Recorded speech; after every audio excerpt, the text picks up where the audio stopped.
In October 2004, a war broke out in the small town of Dover, Pennsylvania.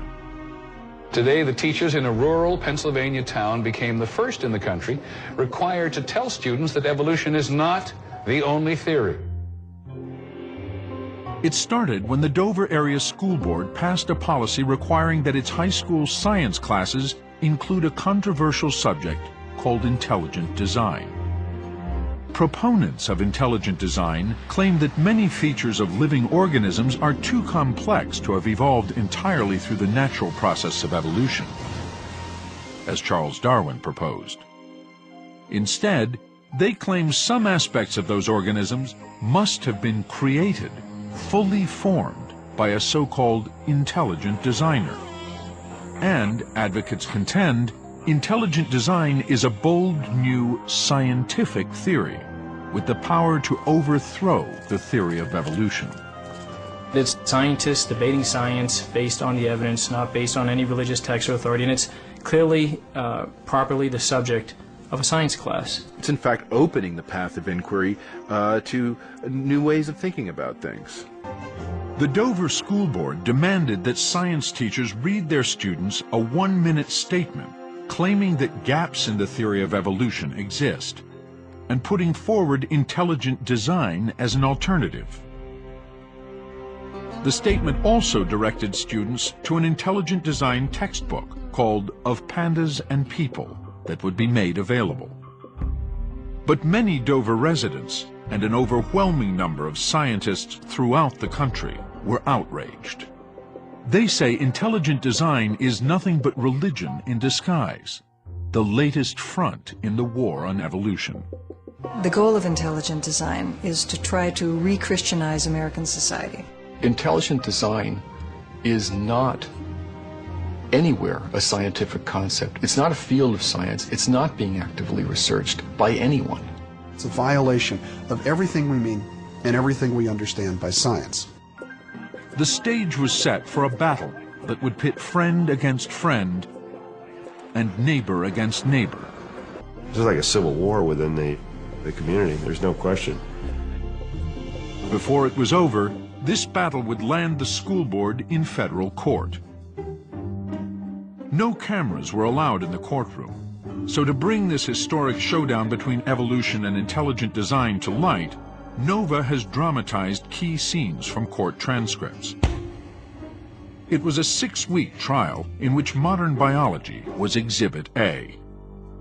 And hanging in the balance was not just the Dover biology curriculum. The future of science education in America, the separation of church and state, and the very nature of scientific inquiry were all on trial.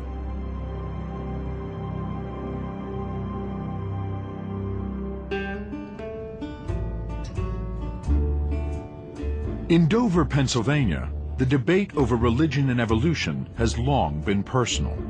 We live in a community that has a great many fundamentalist churches. I've never appreciated the fact that my children are being taught to believe in evolution as opposed to creationism. In the beginning, God created. To me, that's all I need to know.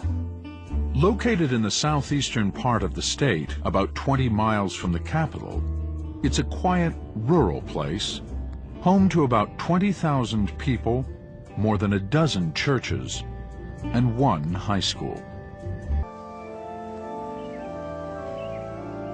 Creationists like Bonsell reject much of modern science in favor of a literal reading of the Bible. They believe the earth is less than 10,000 years old, and that God created everything fully formed, including humans, in just 6 days. Although most mainstream religions made peace with evolution decades ago, many creationists still see evolution as incompatible with their faith. And both creationism and evolution are no strangers to the court.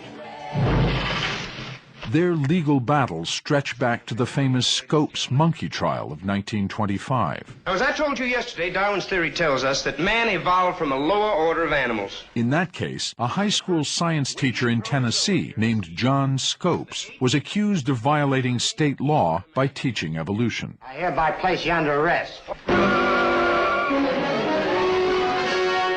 Loosely portrayed in the classic film Inherit the Wind, the trial turned into a courtroom showdown between legendary lawyer Clarence Darrow. The defense wishes to place Dr. Keller on the stand so that he can explain to the gentlemen of the jury the exact meaning of the theory of evolution. And three-time presidential candidate William Jennings Bryan. If you had a son, Mr. Sillars, or a daughter, what would you think if that sweet child came home from school and told you that a godless teacher... Scopes was found guilty of teaching evolution and slapped with a mere $100 fine. But the verdict would have a chilling effect on science education throughout the country for the next 3 decades. After the Scopes trial, textbook publishers decided that evolution was just too controversial a subject, and so they just quietly removed it from the textbooks.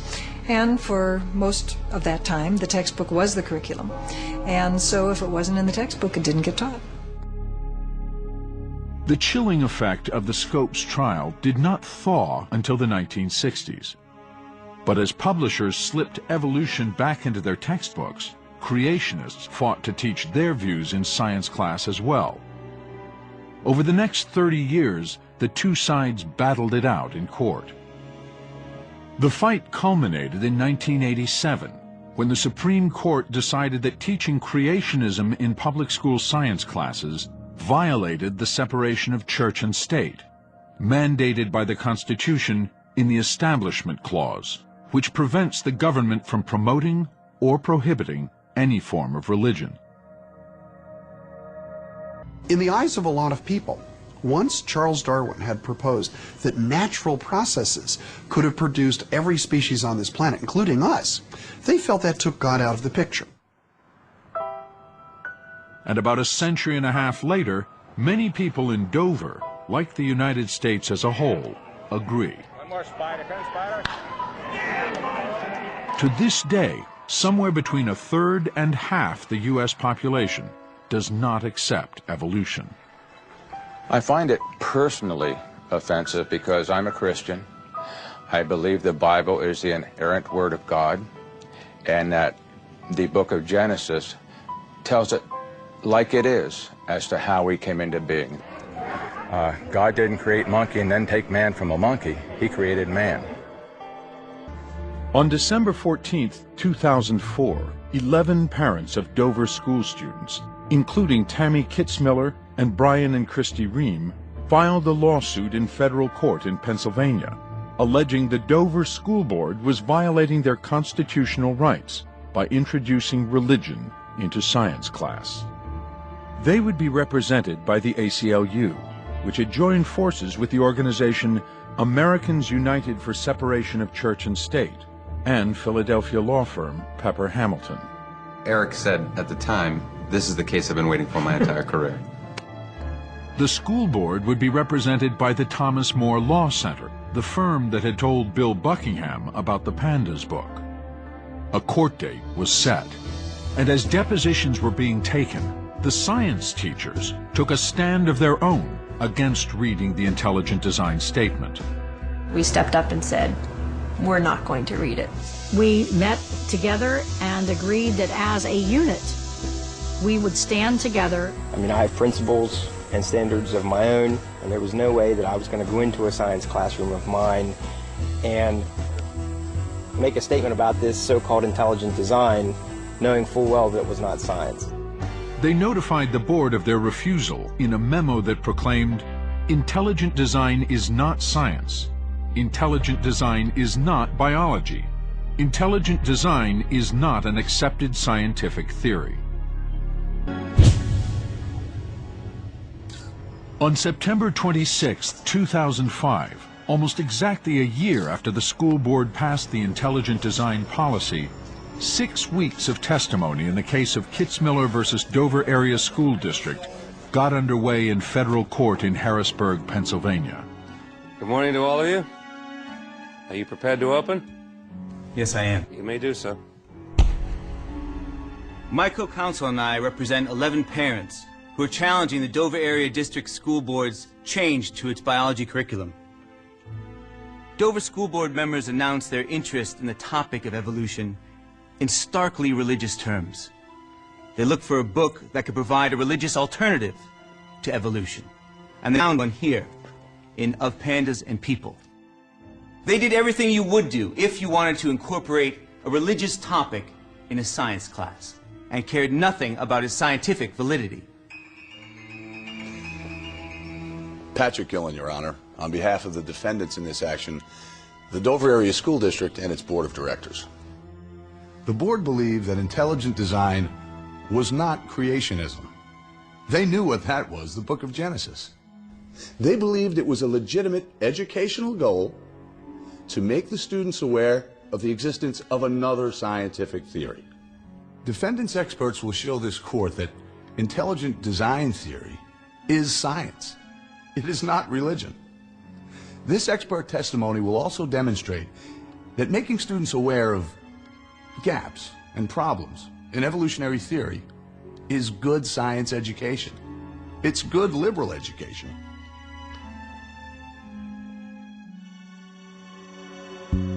By the time the trial started, challenges to the teaching of evolution had cropped up in dozens of other states, and intelligent design was attracting some heavy hitters. Rick Santorum, then Pennsylvania senator, had commended the school district for its intelligent design policy, and President Bush had thrown his support behind intelligent design, saying both sides ought to be properly taught so people can understand what the debate is about. Now, the eyes of the nation were on Dover, the latest battleground in the war on evolution.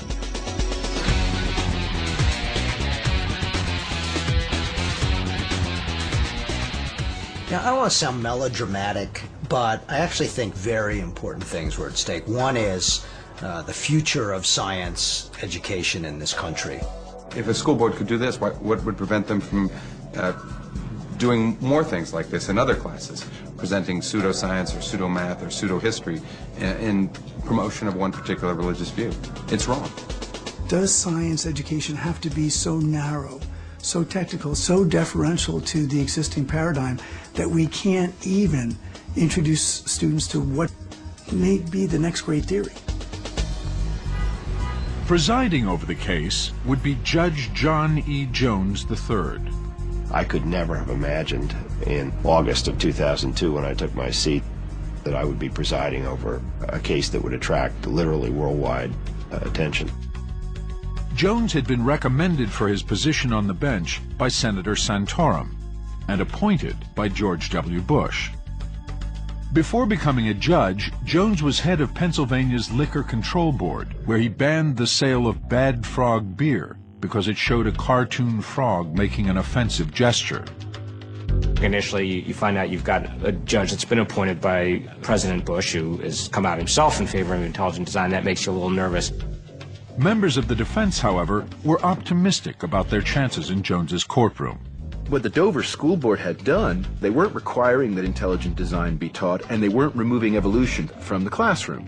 So it seemed to me this was pretty modest, and so I did think it had a pretty good chance, if it was printed properly, of being accepted. We didn't have to show that, one theory was better than the other, merely that it was a credible theory and that the students would gain something by understanding the controversy surrounding the theory of evolution and the origin of species. The parents who opposed intelligent design, or plaintiffs, had launched the lawsuit, so the burden of proof was on them. And because the parents were asking for the teaching of intelligent design to be halted, an order that only a judge can render, there would be no jury. Instead, the jury box was packed with reporters and writers from around the globe.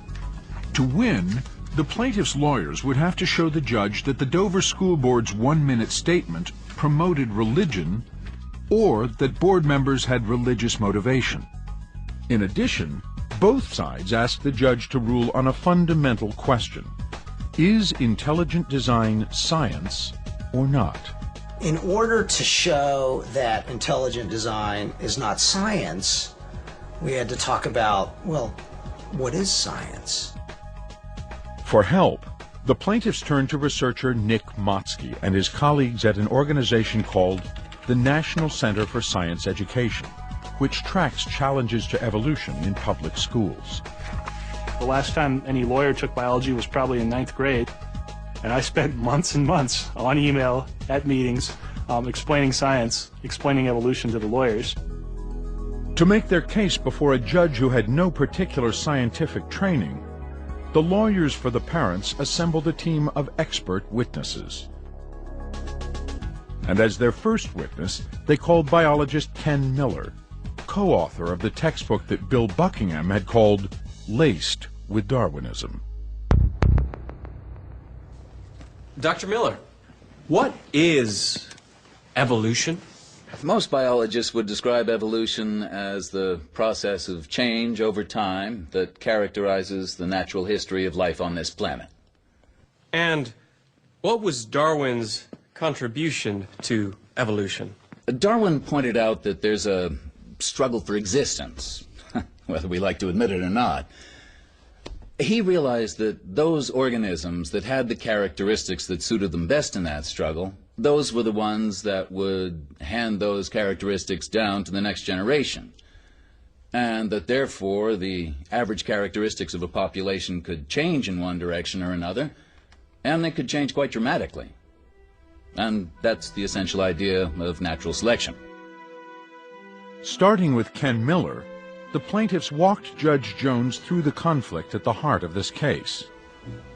Miller testified how Darwin's theory pictures the history of life as a tree, with species gradually evolving into others over millions of years, producing new branches and twigs, a process that gives rise to all the variety of life, from bacteria to Darwin's finches to ourselves. But intelligent design takes a different view, as the movement's own literature shows. Intelligent design teaches a history of life in which organisms appear abruptly, are unrelated, and linked only by their designer.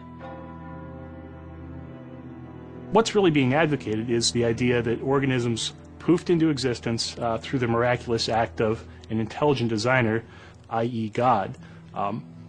That's the view that intelligent design promotes. So how can scientists be so sure Darwin's tree accurately represents the history of life on Earth?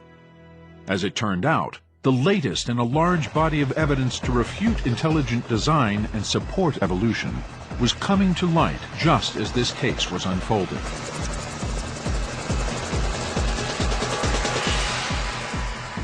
I remember thinking to myself when all this was going on, where do they get a load of this? Because it's just so beautiful. Darwin believed that evidence for his idea of common ancestry would be unearthed in the form of transitional fossils. For example, if, over millions of years, fish gave rise to land animals, as evolutionary theory predicts, we should find fossils of extinct creatures that are part fish and part land animal. In 1999, paleontologist Neil Shubin and his colleagues set out to find just such a creature. What evolution enables us to do is to make specific predictions about what we should find in the fossil record. The prediction in this case is clear-cut. That is, if we go to rocks of the right age and the rocks of the right type, we should find transitions between two great forms of life, between fish and amphibian. Many scientists think life began in the water, at least 3.5 billion years ago. More recently, about 375 million years ago, the tree of life branched as primitive fish evolved into amphibians, such as today's frogs and salamanders, which live part of their lives on land. And it's one of the most vivid transitional fossils ever discovered, showing how land animals evolved from primitive fish. Over here you have a fish of about 380 million years old. And what you see, just like any good fish, it has scales on its back and fins. You compare that to an amphibian, you find a creature that doesn't have scales, and it's modified the fins to become limbs, arms and legs, and the head's very different. It has a flat head with eyes on top and a neck. What we see when we look at the fossil record, at rocks of just the right age, is a creature like Tiktaalik. Just like a fish, it has scales on its back, and fins. You can see the fin webbing here. Yet when you look at the head, you see something very different. You see a very amphibian-like thing with a flat head with eyes on top. It gets even better when we take the fin apart. When we look inside the fin, as in this cast here, well, you'll see it as bones that compare to our shoulder, elbow, even parts of wrist, bone for bone. So you have a fish at just the right time in the history of life that has characteristics of amphibians and primitive fish. It's a mix. And just as evolutionary theory predicts, Tiktaalik suggests a tree of life, with one species giving rise to another over millions of years. The discovery of Tiktaalik was still being written up at the time of the trial, so it couldn't be used as evidence. But Shubin's colleague, paleontologist Kevin Padian, showed the judge examples of other fossils with transitional features that support Darwin's tree of life. My testimony in the trial was basically taking a day and showing the judge how we do our work and what the evidence is.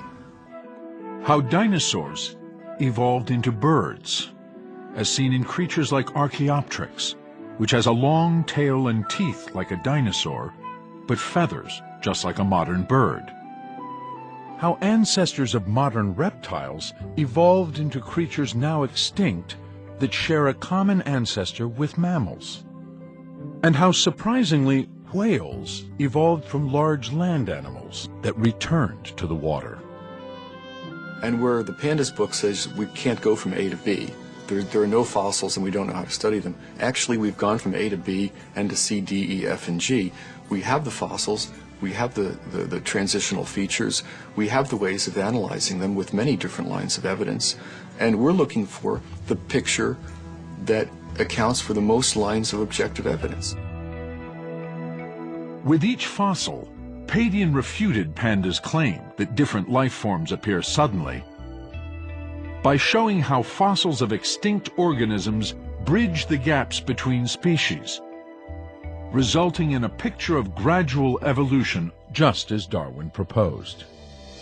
The reporters in the courtroom were just amazed that we knew all this stuff, and how come they hadn't learned about this stuff before? And the reason is, it's not in textbooks because the creationists fight so hard to keep it out. That's been a big influence. The court took a break, and I remember the judge saying something like, biology class adjourned, for lunch, and he was, smiling, and it was clear that we had the judge interested in science. I'm a professor of integrative biology. Lawyers for the parents may have impressed the judge and reporters, but many in Dover wondered, why is evolution taught as fact if it's just a theory? Maybe Darwinism is the prevalent theory out there today, but it is a theory. It isn't a law of science. It isn't, a fact. It is a theory. We just wanted alternative views talked about too. We weren't saying don't talk about Darwin. Talk about Darwin. It's a theory.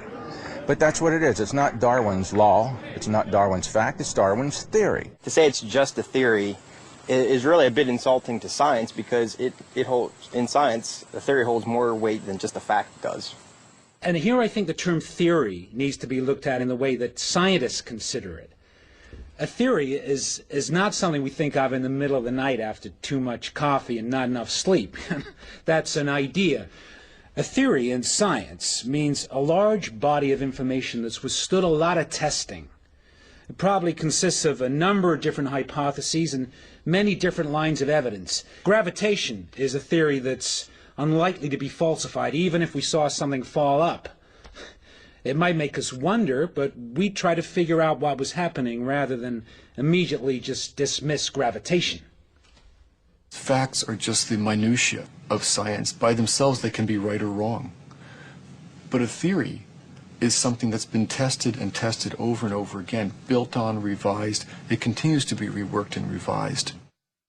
Dr. Miller, would you agree that Darwin's theory of evolution is not an absolute truth? Well, I certainly would, for the very simple reason that no theory in science, no theory is ever regarded as absolute truth. We don't regard atomic theory as truth. We don't regard the germ theory of disease as truth. We don't regard the theory of friction as truth. We regard all of these theories as well-supported, testable explanations that provide natural explanations for natural phenomena. Should we regard Darwin's theory of evolution as tentative? We should regard all scientific explanations as being tentative, and that includes the theory of evolution. Science is about discovering the unknown, what we don't know. I don't focus on what we know as a scientist. I want to find new things that tell me about what I don't know. As the plaintiffs testified, that quest to investigate the unknown has led to the discovery of some of the strongest evidence for evolution. Darwin was convinced that species evolve over time through natural selection acting on inherited traits. But he had no idea how those traits arose, or how they were passed from generation to generation. When 20th century scientists discovered the role DNA plays in heredity, they founded a new science called genetics that put Darwin's theory to the test. Virtually every cell in every living thing contains chromosomes, which are made of densely packed strands of DNA that function as a blueprint of the individual organism's characteristics. During reproduction, chromosomes from each parent replicate and shuffle their parts to produce new chromosomes. Then each parent passes chromosomes to offspring. But the process is imperfect. Along the way, DNA is subject to random mutations or mistakes, giving each offspring its own unique blueprint. Sometimes this produces characteristics in offspring that are benign. Other times it produces harmful characteristics, like a misshapen wing. But occasionally, the process gives rise to a beneficial trait. For example, a butterfly whose coloration mimics another species that tastes bad to birds. About 100 years after Darwin proposed that natural selection acts on new traits appearing in a population, genetics revealed the biological mechanism that gives rise to those traits in the first place. And therefore you could say that when modern genetics came into being, everything in Darwin's theory was at risk. Could have been overturned if it turned out that genetics contradicted the essential elements of evolutionary theory. But it didn't contradict them. It confirmed them in great detail. And as Miller would testify, a genetics paper published less than a year before the trial had confirmed what has long been the most inflammatory part of Darwin's theory, the common ancestry of humans and apes. That paper explored a curious discrepancy in our chromosomes. The cells of all great apes, like chimpanzees, gorillas, and orangutans, contain 24 pairs of chromosomes. If humans share a common ancestor with apes, you'd expect us to have the same number. But surprisingly, human cells contain only 23 pairs. The question is, if evolution is right about this common ancestry idea, where'd the chromosome go? Well, evolution makes a testable prediction. And that is that somewhere in the human genome, we ought to be able to find a piece of Scotch tape holding two chromosomes together, so that our 24 pairs, 2 of them were pasted together to form just 23. And if we can't find that, then the hypothesis of common ancestry is wrong and evolution is mistaken. Next slide. To solve this riddle for the court, Miller would show how scientists discovered traces of our evolutionary past buried in the very structure of a chromosome carried by all humans. Typically, on the ends of every chromosome, you should find special genetic markers, or sequences of DNA, called telomeres. And in their middles, you should find different genetic markers called centromeres. But if a mutation occurred in the past, causing 2 pairs of chromosomes to fuse, we should find evidence in those genetic markers, telomeres not only at the ends of the new chromosome, but also at their middles, and not 1, but 2 centromeres. Finding a structure like this in our chromosomes would explain why humans have one pair fewer than the great apes. And if we don't find that, then evolution is in trouble. Next slide. Lo and behold, the answer is in chromosome number 2.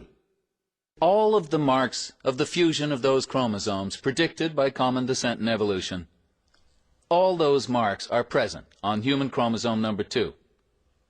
So the case is closed in a most beautiful way. And that is, the prediction of evolution of common ancestry is fulfilled by that lead pipe evidence that you see here, in terms of tying everything together. That our chromosome, formed by the fusion from our common ancestor, is chromosome number 2. Evolution has made a testable prediction, and it has passed. So, modern genetics and molecular biology actually support evolutionary theory? They support it in great detail. And the closer we can get to looking at the details of the human genome, the more powerful that evidence has become. Darwin didn't even know about molecular biology and DNA, yet that's where some of the most profound evidence is being uncovered today. Think about that. That somebody in the 1800s made predictions that are being confirmed in molecular biology labs today. That's a very profound statement of a very successful theory. Not a single observation, not a single experimental result has ever emerged in 150 years that contradicts the general outlines of the theory of evolution. Any theory that can stand up to 150 years of contentious testing is a pretty darn good theory, and that's what evolution is. And the deep understanding of evolution, as proposed by Darwin, has with genetics unlocked many of the secrets of life. It's an explanatory framework within which all the rest of biology fits. Right? It's something that we use in practical biological applications. Medicine, agriculture, industry. When you're getting a flu vaccine, that really depended upon evolutionary knowledge. In many, many specific ways, evolution makes a practical difference. It's not just something that happened in the past, evolution's happening now. So if evolution has stood up to all this scrutiny, what about intelligent design? Does it play by the same rules? If you invoke a non-natural cause, a spirit force or something like that in your research, I have no way to test it. So, supernatural causation is not considered part of science? Yeah. I hesitate to beg the patience of the court with this, but being a Boston Red Sox fan, I can't resist it. One might say, for example, that the reason the Boston Red Sox were able to come back from 3 games down against the New York Yankees was because God was tired of George Steinbrenner and wanted the Red Sox to win. In my part of the country, you'd be surprised how many people think that's a perfectly reasonable explanation for what happened last year. And you know what? It could be true. But it certainly wouldn't be science. It's not scientific. And it's certainly not something we can test. The fundamental problem with intelligent design is that you can't use it to explain the natural world. It's essentially a negative argument. It says evolution doesn't work, therefore the designer did it. Evolution doesn't work, therefore we win by default. But when you ask them, what does intelligent design tell you about nature? Does it tell you what the designer did? Does it tell you what the designer used to design something with? Does it tell you what purpose the designer had for designing something? Does it tell you when the designer did it? Why the designer did it? It doesn't tell you anything like that. Basically, it's a negative argument, and you can't build a science on a negative argument. After 3 weeks of testimony on the nature of science, the evidence for evolution, and the failings of intelligent design, the plaintiffs had presented their case. To watch the whole thing, you got an education in what evolution was, where evolution stands as a theory now in the 21st century. If you concentrated, you would get sucked into this thing, and the day would go by, and you'd come out and you'd think, that was amazing what I heard here. And these eloquent people, you know, with these incredible educations, and it was fantastic. The plaintiff's attorneys had put on an amazing case, but there was this idea, especially among those who weren't sitting in the trial every day, that when the defense started, you know, then we'll see some pretty interesting stuff too on the other side. The question now was, could the defense prove that intelligent design is a scientific theory? What evidence could they muster to support this claim? To make the case for intelligent design, the defense had lined up 8 expert witnesses, including several members of the Discovery Institute, the Seattle organization that promotes intelligent design. But of those 8 witnesses, 5 never testified. Witnesses started dropping like flies. We still haven't heard a complete explanation of why this happened, but there was some dispute going on between the Discovery Institute and the Thomas More Law Center over how the case would be run. Nova made repeated requests to interview members of the Discovery Institute to talk about this and other issues. But the Institute set conditions that were inconsistent with normal journalistic practice. For the defense to win, however, did not require a large number of witnesses. Our aim was not really to disprove Darwin's theory of evolution. Our aim was to merely show that there are credible scientists who believe that the empirical data was supportive of intelligent design. That's all we had to show. It was our thinking, if they could prove that there was a scientific basis for intelligent design, that it would be possible that the court could conclude that there was a valid secular purpose for teaching intelligent design. I think everybody was waiting to see whether or not the intelligent design folks had a case. But by the time we finished presenting our case, I think it was pretty clear that everything rested on Michael Behe's testimony. A scientist and senior fellow at the Discovery Institute, Michael Behe is the author of the popular intelligent design book Darwin's Black Box, and dozens of papers unrelated to intelligent design published in peer-reviewed science journals. Behe refused multiple invitations from Nova to be interviewed for this program, though he went on record in the trial. Dr. Behe, what is your profession? I am a professor in the Department of Biological Sciences at Lehigh University in Bethlehem, Pennsylvania. And you're a biochemist? That's correct, yes. How long have you taught at the college level? For 23 years. Sir, what is intelligent design? Intelligent design is a scientific theory that proposes that some aspects of life are best explained as the result of design, and that the strong appearance of design in life is real and not just apparent. Is intelligent design based on any religious beliefs or convictions? No, it isn't. What is it based on? It is based entirely on observable, empirical, physical evidence from nature, plus logical inferences. Now, when you use the term design, what do you mean? Well, I discuss this in my book, Darwin's Black Box, and a short description of design is shown in this quotation from Chapter 9. Quote, "What is design? Design is simply the purposeful arrangement of parts. When we perceive that parts have been arranged to fulfill a purpose, that's when we infer design." End quote. Part of the defense strategy would be to show the judge examples of biological systems they claimed were too complex to have evolved by natural selection, and therefore must have been the product of a designer. Can you give us a biochemical example of design, Dr. Behe? Yes, that's on the next slide.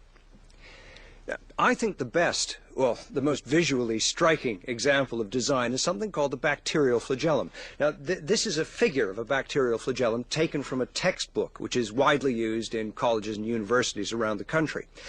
The bacterial flagellum is quite literally an outboard motor that bacteria use to swim. And in order to accomplish that function, it has a number of parts which are ordered to that effect. Now, this part here, which is labeled the filament, is actually the propeller of the bacterial flagellum. The motor is actually a rotary motor. And most people who see this and have the function explained to them quickly realize that these parts are ordered for a purpose and therefore bespeak design. Under the microscope, bacteria powered by flagella seem almost acrobatic. They tumble, corkscrew, and pirouette, thanks to that whip-like filament. Driving this propeller is a tiny motor, part of a complex structure made of about 40 different kinds of proteins.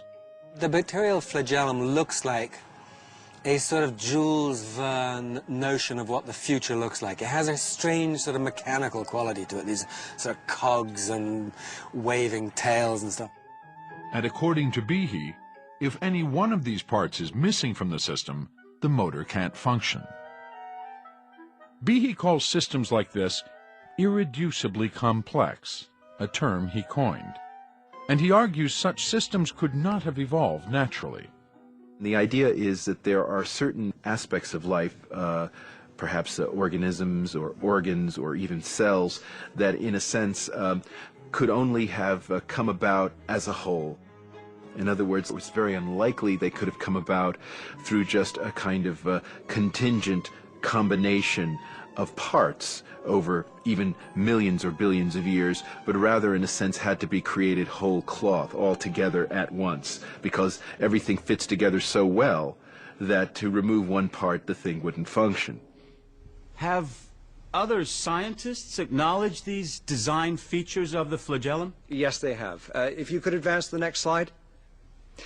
In 1998, a man named David de Rosier wrote an article in the journal Cell, which is a very prestigious scientific journal, entitled The Turn of the Screw, the Bacterial Flagellar Motor.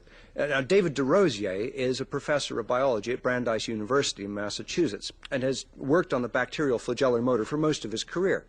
Now, in that article, he makes a statement, quote, "More so than other motors, the flagellum resembles a machine designed by a human," close quote. So David de Rosier also recognizes that the structure of the flagellum appears designed. What I wrote was, this is a machine that looks like it was designed by a human, but that doesn't mean it was designed. That is the product of intelligent design. Indeed, this more has all the earmarks of something that arose by evolution. Using an electron microscope, de Rosier produces ghostly pictures like this one, revealing the inner workings of what's been called the world's most efficient motor. This is the drive shaft. This transmits this torque generated by the motor. That would then turn the propeller, which would push the bacterial cell through the fluid. Michael Behe has argued that the flagellum could not have evolved, since its parts have no function for natural selection to act on until they are fully assembled. But evidence that refutes Behe's claim of irreducible complexity comes from a tiny syringe that injects poison, found in some of the nastiest of all bacteria. This is a structure found, for example, in Yersinia pestis, the bacterium that causes the bubonic plague. And look at the similarities. Now, this structure doesn't rotate, but it still has to extend this structure, which is equivalent to the rod, the drive shaft here. It has to extend that because it needs this little channel. It's like sort of like a syringe. So the virulence factors that are made inside the cell, which is down here, can be exported, pushed up into this hole, and exported out through this long kind of needle, perhaps into a cell in your body or mine, and thereby create misery. And it turns out the two structures look similar for a reason. The syringe on the right is made of a subset of the very same protein types found in the base of the flagellum on the left.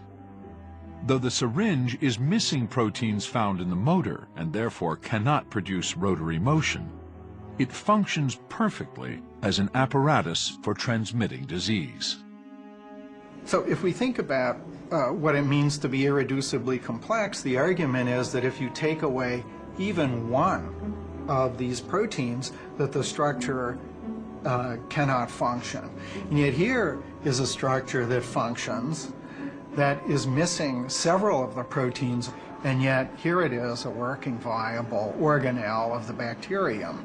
So indeed, this structure is not, in that sense, irreducibly complex. To emphasize de Rosier's point, Miller arrived at court making an unusual fashion statement. As an example of what irreducible complexity means, Advocates of intelligent design like to point to a very common machine, the mousetrap. And the mousetrap is composed of 5 parts. It has a base plate, a catch, a spring, a little hammer that actually does the dirty work, and a bait holder. The mousetrap will not work if any one of these 5 parts are taken away. That's absolutely true.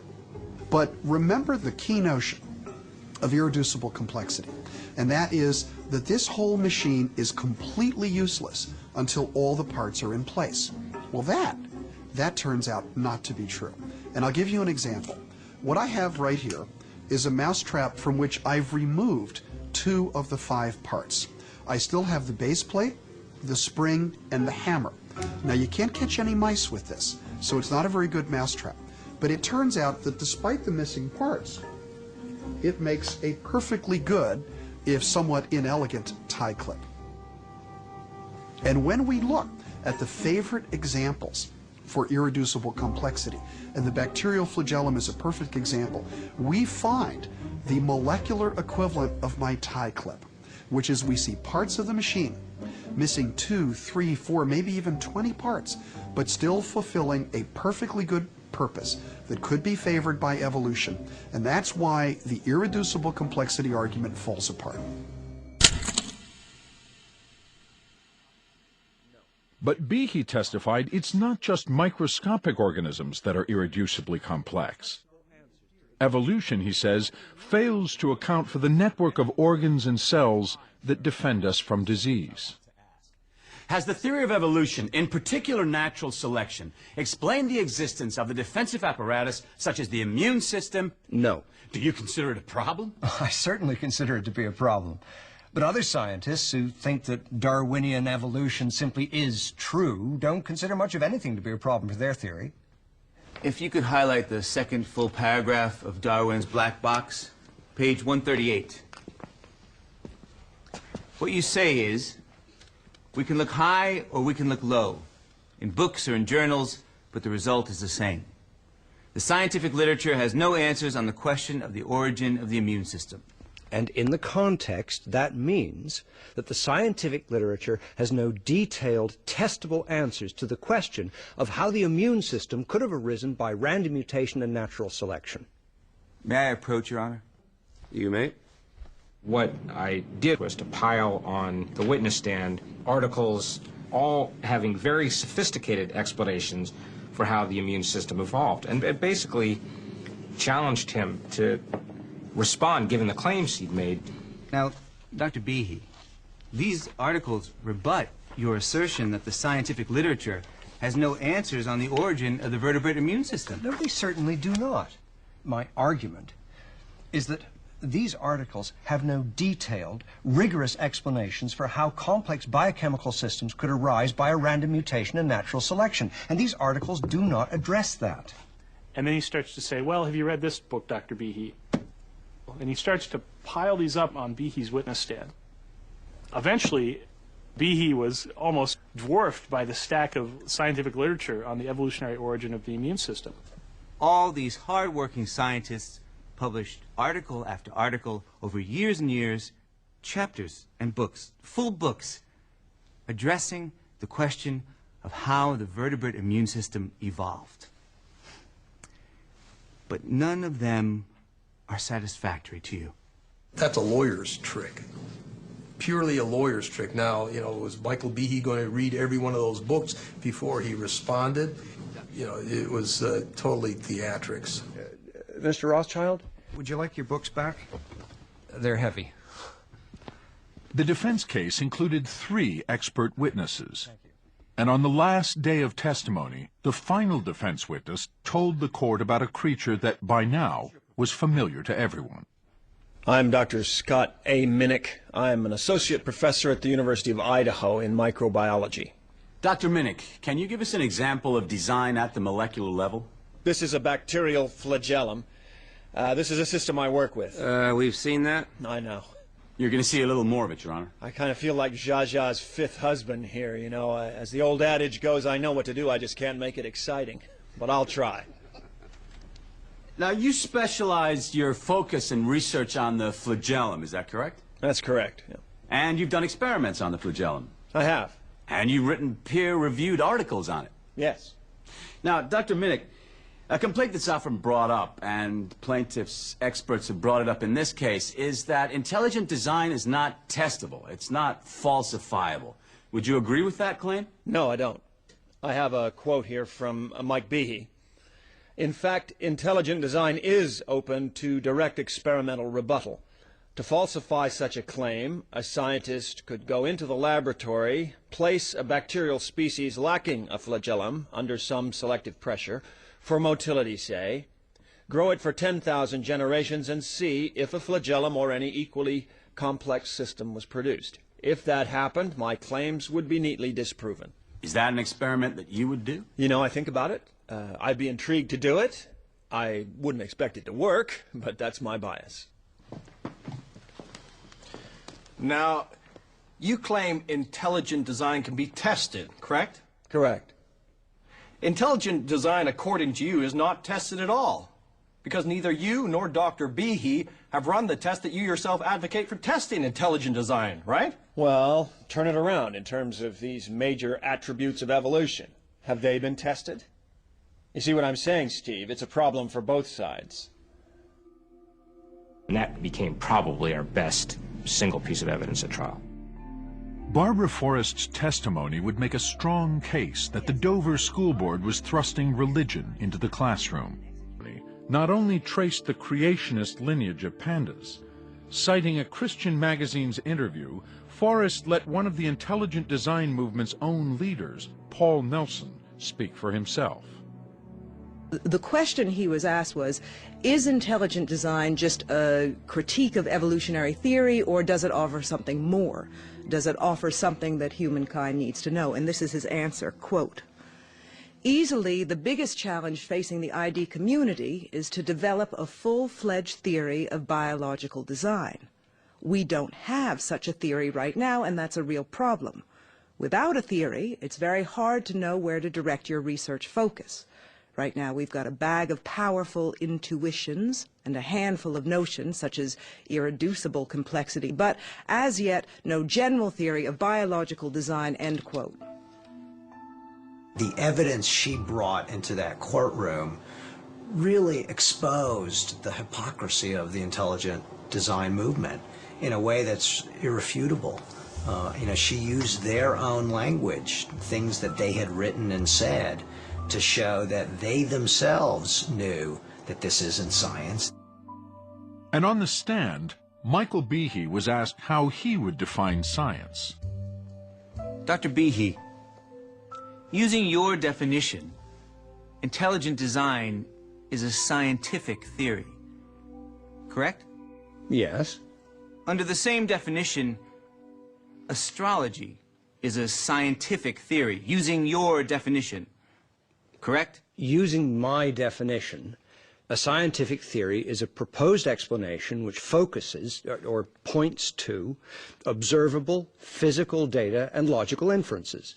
There are many things throughout the history of science which we now think to be incorrect, which would fit that definition.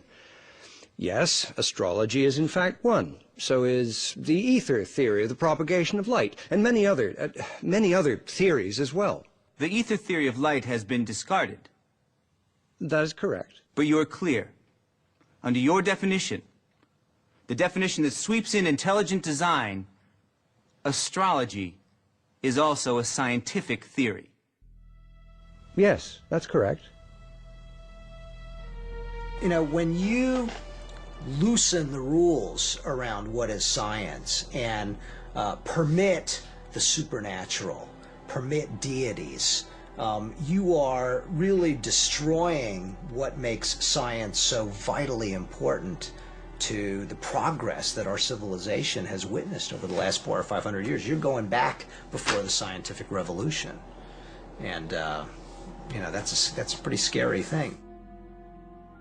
With the scientific revolution, the work of Galileo, Newton, and others banished supernatural explanations from science. But some think the supernatural still has its place. At the very beginning of genetics, the idea of there being a hereditary factor that somehow was responsible for the traits that we have, but one couldn't quite identify what the factor was. That was also initially regarded as supernatural as well. So it's not that supernaturalism hasn't been part of science. In fact, it has been, and it's often led to very fruitful results.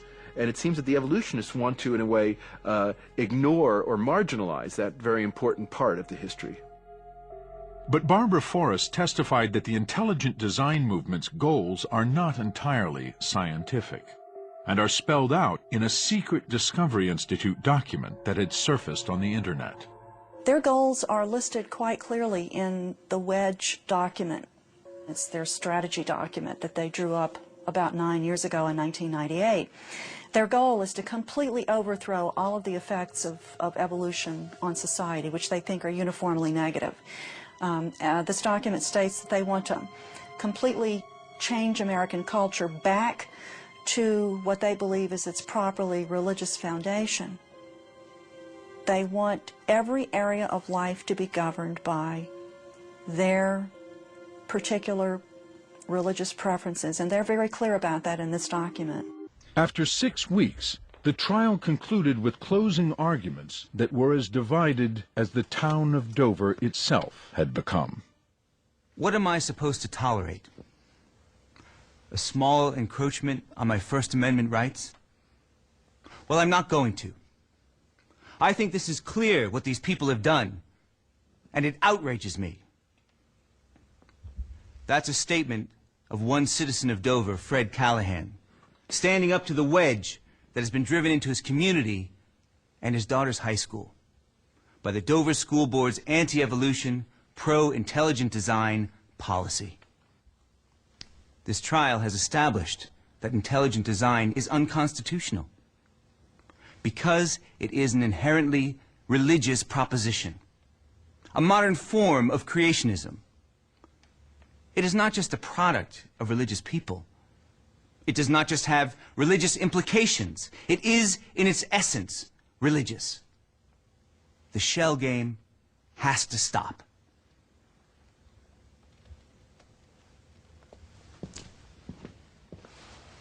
In sum, Your Honor, I respectfully submit that the evidence of record shows that the plaintiffs have failed to prove that the primary purpose or primary effect of the reading of a 4-paragraph statement on intelligent design, explaining that it's an explanation for the origins of life different from Darwin's theory, letting the students know there are books in the library on this subject, does not, by any reasonable measure, threaten the harm which the Establishment Clause of the First Amendment to the United States Constitution prohibits.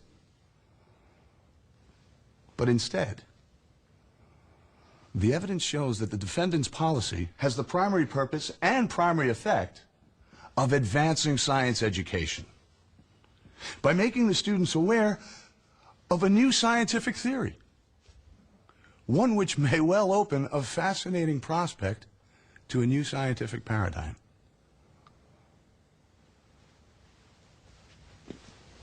Judge Jones said he would return a verdict promptly. The 139-page opinion ruled that intelligent design is not science. Finding it had been introduced for religious reasons, Judge Jones decided it was unconstitutional to teach intelligent design in Dover science classes. Both defendants and many of the leading proponents of intelligent design make a bedrock assumption which is utterly false.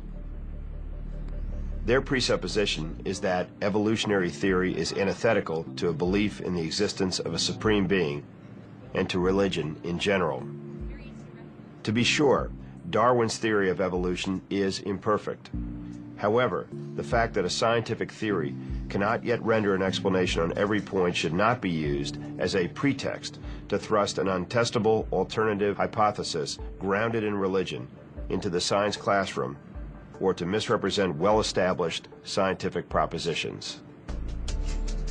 The citizens of the Dover area were poorly served by the members of the board who voted for the intelligent design policy. Citing what he called the breathtaking inanity of the school board's decision, he found that several members had lied to cover their tracks and disguise the real purpose behind the intelligent design policy.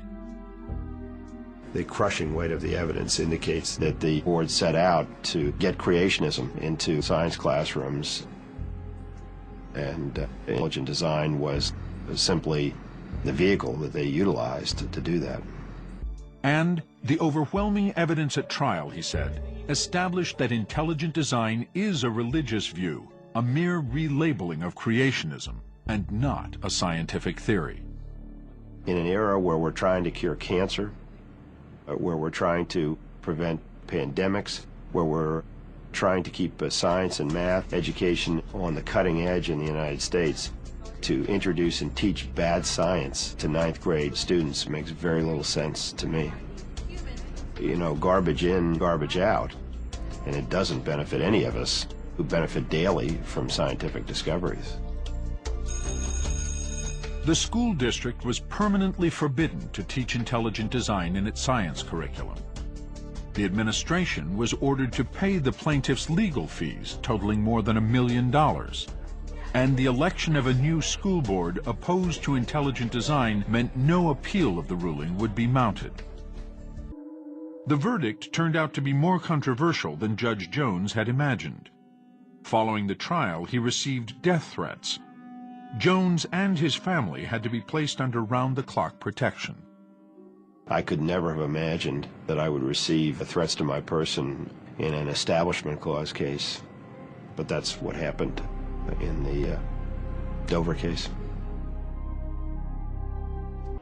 I think history tells us that there is an enduring disagreement and dispute in the United States as it relates to evolution. By no means did my decision put a capstone on that, and that will proceed for generations, I suspect.